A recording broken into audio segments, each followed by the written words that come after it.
Días tristes, nos cuesta estar muy solos. Buscamos mil maneras de vencer la estupidez. Meses grises, es tiempo de escondernos. Tal vez sea la forma de encontrarnos otra vez. Pero son las 8 y has salido. Aplaudir a tu ventana me dan ganas de llorar. Al vernos desde lejos tan unidos, empujando al mismo sitio, solo queda un poco más. Volveremos a juntarnos, volveremos a brindar. Un café queda pendiente en nuestro bar.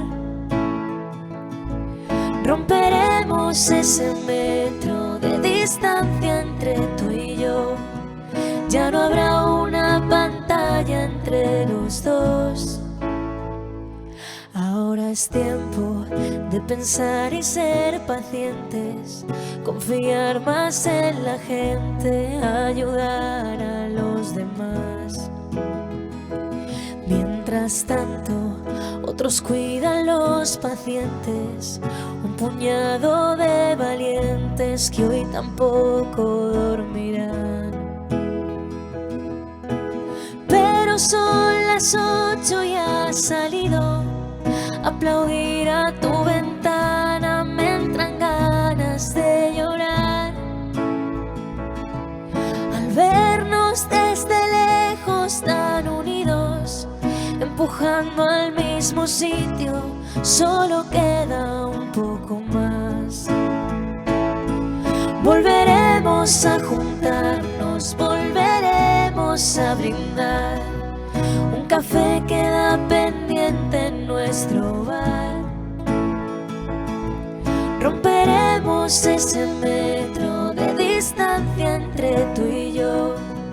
Ya no habrá una pantalla entre los dos.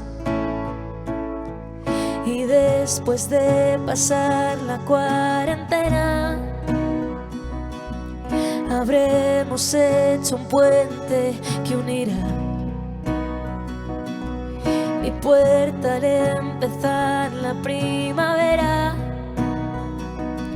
y la tuya que el verano me traerá.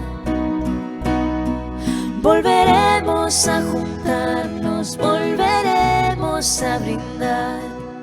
Un café queda pendiente en nuestro bar. Romperemos ese metro de distancia entre tú y yo. Ya no habrá una pantalla entre los dos.